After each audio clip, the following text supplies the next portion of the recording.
Hey, what's going on, Guardians? My name is TheBlackLink, and today we are going to be covering how you can complete the Ascendant challenge for Week 2 of Forsaken inside the Dreaming City. Last week, the Ascendant challenge took place in a lost sector right next to Petra. This week, it's taking place in the Gardens of Esila.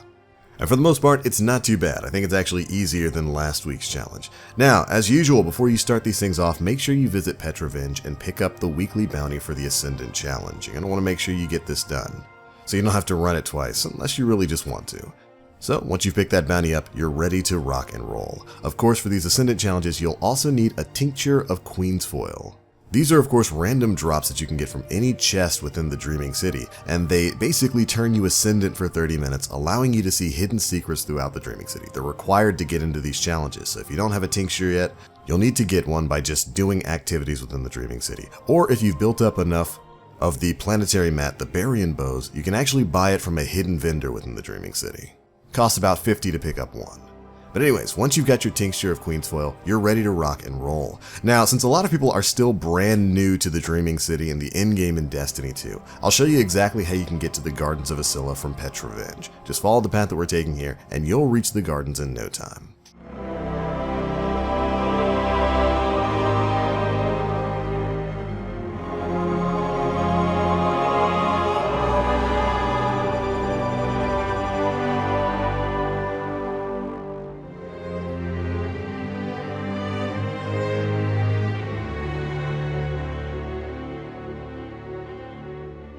And once you've reached a spot right here, you'll be able to see the portal if you've got your Tincture of Queensfoil active. If you don't have that activated, go ahead and pop it right now. That portal will pop right up, and we are ready to start this challenge.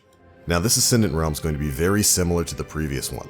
You're going to have a lot of Shadow Thrall and a lot of giant abyssal champions, those a la cool style Taken Knights who are going to be chasing you around and one-shotting you. Enemies in here are going to be in the 550 range, so they're probably going to one-shot regardless of what light level you're at right now, so be very careful with this.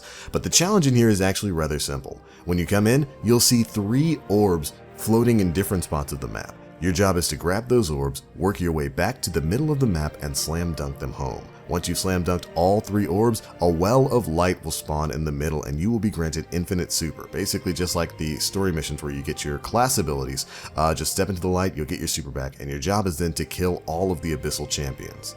And that's pretty much it. That's the challenge in and of itself. Just grab the orbs, dunk them home, kill the knights, and you're done. A lot easier said than done though, because these guys are very, very powerful and they hit very, very hard. So here's a couple of tips to help you get this challenge done. If you're solo, definitely utilize the trees and pillars. The Abyssal Knights don't jump too well, so if you can get in there when you're first starting out before you start dunking the orbs home, maybe jump on a couple of these, destroy the blights that are around the battlefield to make your travel with the orbs much easier.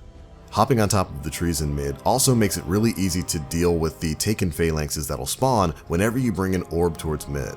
They'll basically pop up and try to bump you away from your goal, so you can actually just jump into the tree, drop an orb really quick, pop all of the taken phalanxes, pick that orb back up, and then move in. Basically, if you're solo, utilize the areas that the enemies can't reach in order to clear things out. It'll make your rift run a lot easier. Same thing with the knights. If you're running this solo, taking out the knights, even though you've got infinite super, might be a little bit on the difficult side since you'll need to keep dropping down and going into the mid to refresh your abilities. The knights have a very wide blast radius on their slam, so you might want to do the same thing and just hop back into a tree and slowly plink away at their health until they're all dead. If you've got teammates that you're running this with, well, it becomes a lot easier. You can actually just designate somebody to sit in mid and take out the taken phalanxes and all the blights around the area, while one person goes from spot to spot grabbing the orb and moving back into mid. And then when you get to the super section, it becomes a lot easier with double supers taking out the knights, or even more if you've got a full fire team. But alright Guardians, that is pretty much it for the Ascendant challenge for the Gardens of Esila in Destiny Forsaken Week 2. I absolutely love the secrets that Bungie has just slammed into this in-game world space. We're still finding new stuff every single day, and I have no idea when it's going to stop. But that's going to be it for this guide video, Guardians. Get out there, get your powerful engrams, and make sure you pick up that weekly bounty so you only have to do this once.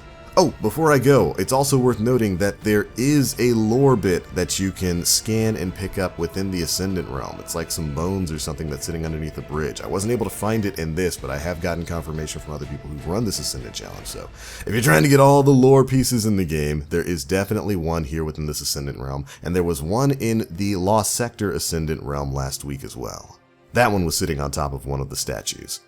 But alright Guardians, that is it for this one. If you enjoyed, feel free to drop a like, make sure you subscribe, and hit that notification bell to stay up to date with all the latest stuff we're putting out. Destiny 2 Forsaken has still got plenty of surprises in the wings, so make sure you're staying tuned. But alright, I'm out for now. Thank you all so much for watching, and as always, I am TheBlackLink. You Guardians, stay frosty.